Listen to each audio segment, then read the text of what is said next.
Salut internet, je vous donne rendez-vous sur ma chaîne 12 par sec pour faire deux choses. D'abord pour se marrer, c'est la base, c'est ma philosophie, à base de références ciné et de grosses vannes pourries. Et surtout pour partager avec vous ma passion pour l'astronomie. Les planètes, les étoiles, les galaxies, tous ces trucs-là. Là. Parce que comme disait l'ami Jacques Chirac, les étoiles... C'est loin mais c'est beau, hein. Allez, je vous laisse avec le doc, il a encore plein de choses à vous dire. Ciao. Merci l'ami, et t'inquiète pas, je présenterai un peu plus ta chaîne en fin de vidéo. Mais en attendant, c'est le retour de notre série sur les grandes entreprises. Après les géants d'internet, de l'électronique et même du mobilier, c'est l'heure de passer aux choses sérieuses, parlons de Narval. Non, bien sûr c'est une blague, j'avais juste envie de placer ce mot dans cette vidéo. Aujourd'hui on va parler d'un truc encore plus cool que des narvals, que des narvaux. Aujourd'hui on va parler d'un truc encore plus cool que ces cétacés, on va parler de fusées. 5, 4, 3, 2, 1,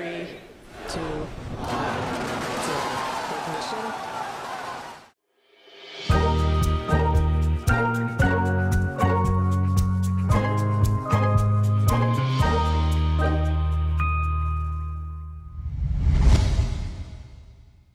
L'histoire de SpaceX est indissociable de ce monsieur. Vous commencez à le connaître maintenant, hein, Elon Musk. On va pas refaire sa biographie, hein, on n'est pas là pour ça. Surtout qu'il y a d'autres personnes qui l'ont très bien fait avant moi. Genre, genre son biographe par exemple, c'est un bon exemple. Ou même Poisson Fécond qui a fait une super vidéo sur lui. Je vous invite à aller la consulter, je vous mettrai le lien en description. Tout ce qu'il faut savoir, c'est que fin 2001, monsieur Elon Musk est au chômage. Enfin, pas au chômage comme un simple youtubeur, hein, non, non. Lui, il vient de revendre sa société dans laquelle il s'est investi depuis plus de 2 ans maintenant. PayPal. Et il se retrouve assis sur un paquet de pognon, à peu près 200 millions de dollars, donc ouais, c'est voilà, c'est un chômage relatif, on va dire. Sauf que le mec, il s'ennuie, et il se demande comment réinvestir tous ces millions.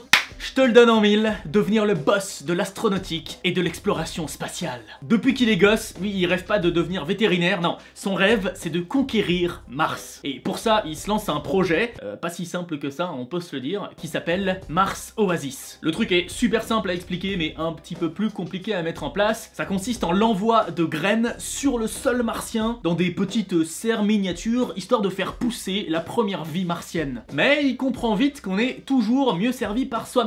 Au lieu d'acheter des fusées, autant les fabriquer. En fait, pendant qu'il prospecte le marché, il se rend compte que le coût des matériaux ne représente que 3% du prix final des engins. Et ça, pour un entrepreneur, ça veut dire qu'il y a de la marge à se faire par deux moyens. Déjà, s'organiser mieux que la concurrence et bosser comme un taré. Genre, tout apprendre sur, je sais pas, la fuséologie, la dynamique des fluides, pour être tout aussi calé que tes propres ingénieurs. Et c'est comme ça que le 6 mai 2002, la Space Exploration Technologies Corporation est créée. On est d'accord, SpaceX, ça sonne quand même beaucoup mieux. Elon Musk se donne déjà 20 ans pour diviser par 10 les coûts et les risques d'un voyage spatial. C'est pas rien quand même comme projet. Et le pire, c'est qu'ils sont bien partis pour le faire. Une très grande étape a été réalisée l'année dernière avec l'envoi en orbite de la première fusée entièrement réutilisable, qui peut revenir sur Terre et être réutilisée quoi. C'est le principe d'être réutilisable. Mais ça n'a pas toujours été une promenade de santé. Il y a eu beaucoup de fails, hein, on va les voir tout à l'heure. Et dis-toi, en 2008, SpaceX était à ça de la faillite. Et je dirais même à ça. Ça, ok c'est flou mais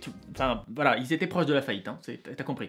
Heureusement, à ce moment-là, elle signe un énorme contrat avec la NASA pour s'occuper des futurs approvisionnements de la Station Spatiale Internationale. Tu sais, c'est le truc qui tourne autour de la Terre, là. Et bien sûr, on parle d'un contrat avec beaucoup de zéros. Dans la foulée de ce nouveau contrat, il développe un nouveau lanceur qui s'appelle le Falcon 9, et un cargo, le Dragon. Non mais le Dragon, c'est trop cool d'utiliser des noms mythologiques comme ça. Mesdames et messieurs, je vous présente le Centaure. Je vous dévoile le Kraken. Mes chers compatriotes, l'invention du millénaire, voici le saumon de la sagesse. Tu connais pas le saumon de la sagesse? En fait, c'est une créature mythologique irlandaise. C'est une histoire assez cool en vrai. C'est un saumon normal qui, un jour, a décidé de manger 9 glands qui sont tombés de l'arbre du savoir. Et bah, ça l'a fait grossir et devenir plus intelligent que le plus intelligent des hommes. Peut-être que je divague un peu là par contre. On va retourner à SpaceX, d'accord?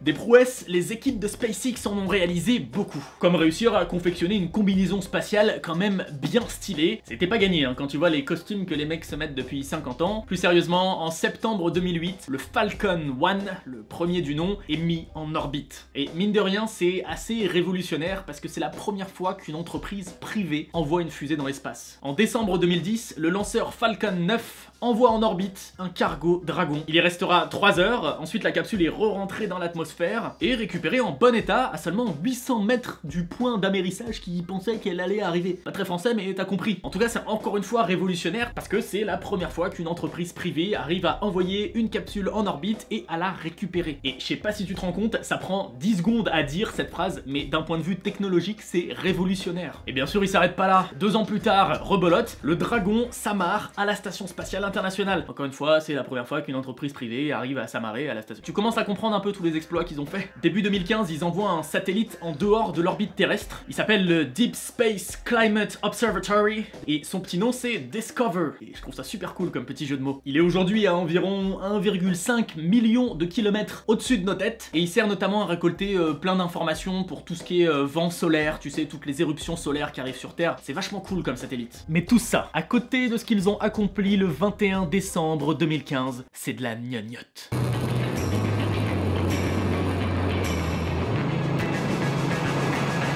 Cette révolution, mon gars. Avant le 21 décembre 2015, les fusées c'était du one shot. Maintenant qu'on peut les réutiliser, mais c'est vachement moins cher, t'imagines? Je sais pas pourquoi, ça fait longtemps que je me suis pas autant emballé dans une vidéo, mais je trouve tout ça super cool. Et je suis pas du tout en train de vendre SpaceX. Tu vas voir qu'il y a une partie de la vidéo qui est consacrée à tous leurs fails et pourquoi c'est une entreprise pas toujours très éthique. Donc attention, hein, je ne suis pas un fanboy, j'aime juste l'espace.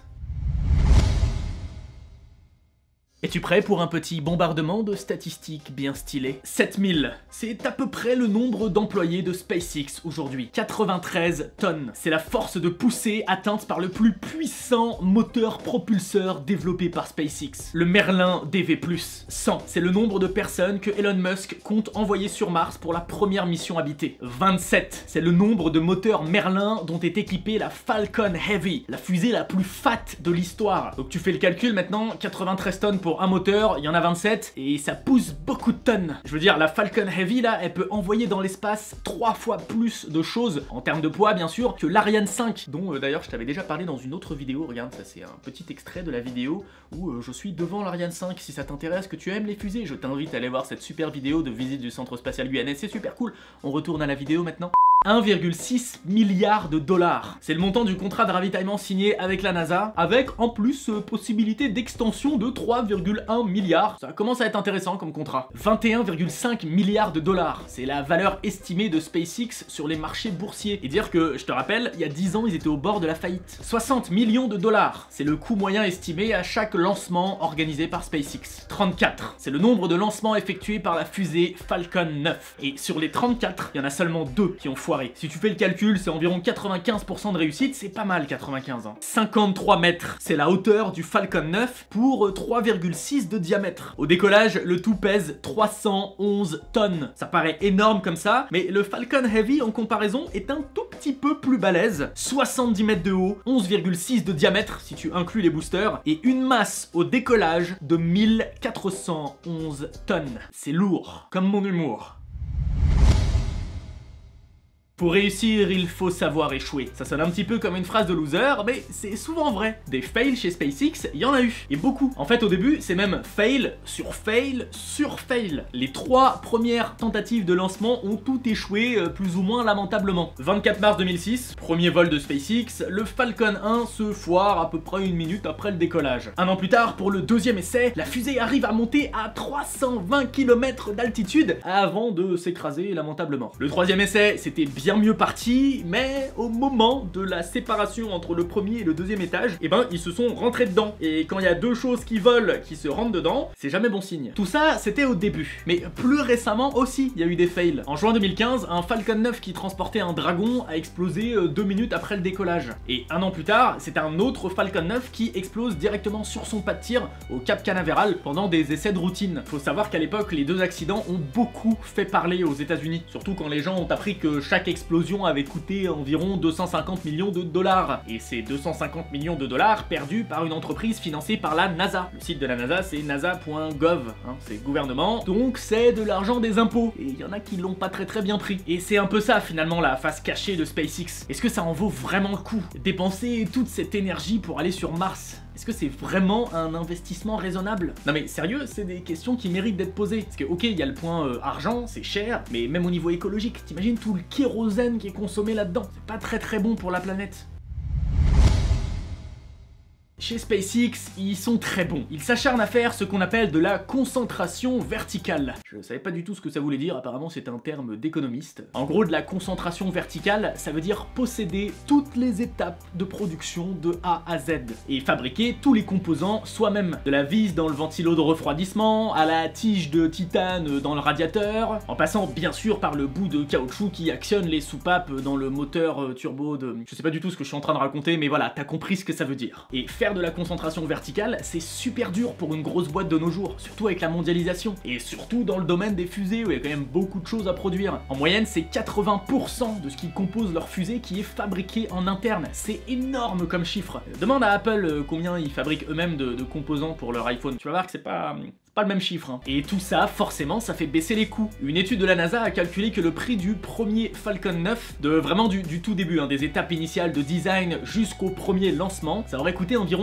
440 millions de dollars. Et à peu de choses près, si la NASA l'avait fait eux-mêmes, ça aurait coûté 3 fois plus. Et puis, autre petit secret de la réussite de SpaceX, hein, on en a tous été témoins dernièrement, c'est l'art de la communication. Je veux dire, envoyer dans l'espace un mannequin au volant de ta voiture, garé dans ta fusée, le tout retransmis en live sur internet avec Space Oddity de David Bowie en fond sonore, c'est quand même du génie pour faire parler de ta nouvelle Falcon Heavy et de ta nouvelle Tesla aussi, la Tesla Roadster. T'as deux compagnies, une pierre deux coups, je trouve ça assez fort en com, franchement.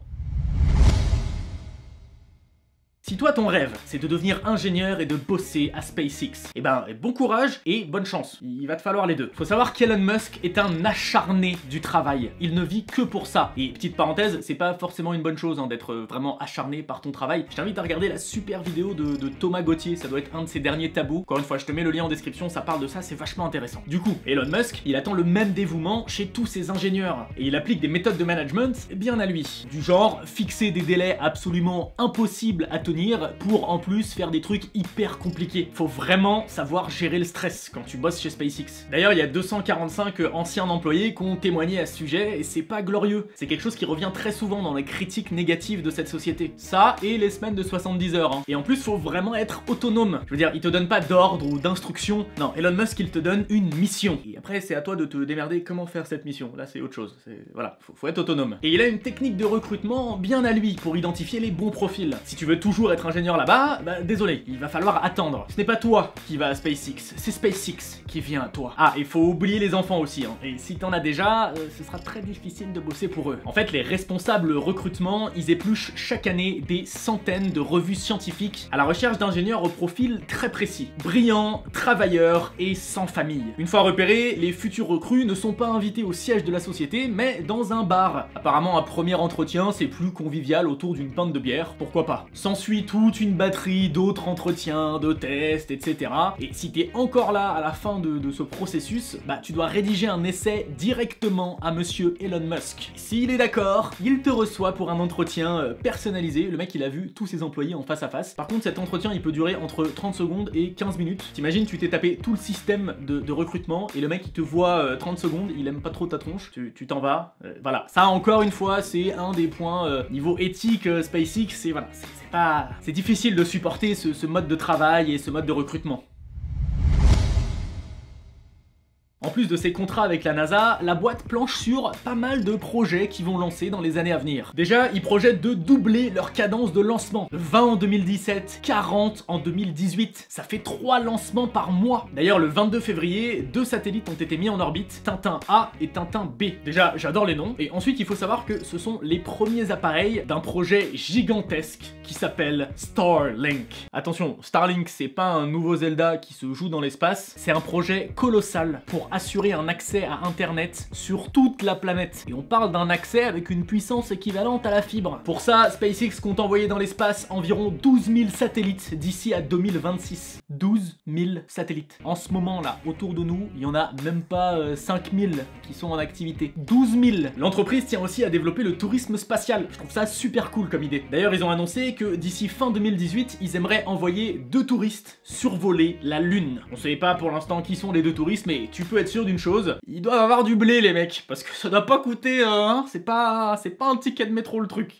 Mais ce qui est vraiment remarquable avec ça, c'est qu'en cas de succès, ce sera le premier voyage habité au-delà de l'orbite terrestre depuis les dernières missions Apollo, il y a, je sais pas, il y a 45 ans maintenant. Mais tout ça en fait, c'est voilà, c'est du secondaire. La mission première de SpaceX, c'est de coloniser Mars. Et le planning est serré. Elon, il veut envoyer la première mission habitée vers la planète rouge d'ici 2024. C'est dans 6 ans 2024. Surtout qu'avant ça, 2 ans avant, il veut déjà envoyer une première mission non habitée pour y laisser des petits accessoires, quoi, que les mecs puissent, voilà, ils n'arrivent pas sur un endroit complètement désert. Sauf qu'avant de pouvoir y aller, faut peut-être fabriquer le vaisseau qui nous permettra d'y aller. Musk l'a annoncé officiellement en septembre dernier. SpaceX est en train de travailler sur un projet qui s'appelle BFR et qui veut dire Big Fucking Rocket. Entre le dragon, le Tintin A, le Tintin B, le Big Fucking Rocket, le saumon intelligent. Non, ça c'était pas eux ça. Mais franchement, ils sont pas des dieux de la communication. Et Big Fucking Rocket, ça veut bien dire ce que ça veut dire. Une énorme fusée réutilisable qui pourra transporter 100 personnes plus 140 tonnes de matériel. Je sais pas si tu te rends compte, c'est un avion le truc. Et perso, je suis assez impatient parce qu'ils ont quand même annoncé que les premiers essais de la BFR auront lieu en fin d'année. On en reparlera à ce moment-là. Et là, tu as peut-être une question. Enfin, je pense, parce que moi, en tout cas, j'ai eu une question. Ils font quoi, les mecs, une fois qu'ils sont sur Mars? Bah, je me suis rendu compte que c'est pas du tout une question qui intéresse SpaceX, ça. Enfin, plus ou moins. SpaceX, c'est un petit peu comme la SNCF de l'espace, hein. Eux, ils t'emmènent là-bas. Après,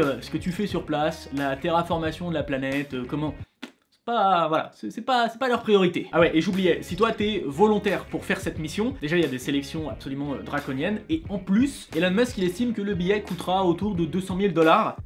Il y aurait encore beaucoup de choses à dire sur SpaceX, mais voilà, on va s'arrêter là pour aujourd'hui. Et avant que tu partes, je voulais juste t'informer d'une petite chose parce qu'on me le demande absolument partout sur tous les réseaux sociaux. Oui, on a enfin reçu de nouveaux jeux de société 77 sur la boutique. On était totalement en rupture depuis quelques semaines. C'est de retour, voilà. Vous pouvez aller sur le site doc7.fr. En plus, on a mis de nouveaux articles sur d'autres choses insolites, des nouvelles personnes insolites, des lieux insolites, etc. Des choses que je peux pas mettre en vidéo, mais que voilà, il y a des articles écrits si vous voulez continuer à apprendre des choses insolites. On se retrouve sur doc7.fr. Sinon, la chaîne qui a fait le salut internet est vraiment cool. Le mec parle d'étoiles, de constellations, de planètes, mais avec un ton que j'avais pas vu depuis bien longtemps sur YouTube. Et bien aujourd'hui, on va s'intéresser à Vénus, et vous allez voir que Vénus, c'est une belle planète de fils de p***. Et puis, cette bannière quoi. Je veux dire, rien que pour cette bannière, faut s'abonner. Mais voilà, blague à part, c'est super intéressant et je sais pas, ça sent un petit peu... C'est bien qu'il y ait de nouvelles choses de vulgarisation sur YouTube, comme ça change un petit peu. Vous allez vraiment adorer, croyez-moi. Sinon, tu connais la routine, hein, pouce bleu si t'as aimé la vidéo, espace commentaire pour, je sais pas, pour débattre de ce que tu penses de la colonisation de Mars, si c'est une bonne chose ou pas. Et puis, petit partage sur tes réseaux sociaux, MSN, Skyblog, MySpace, etc.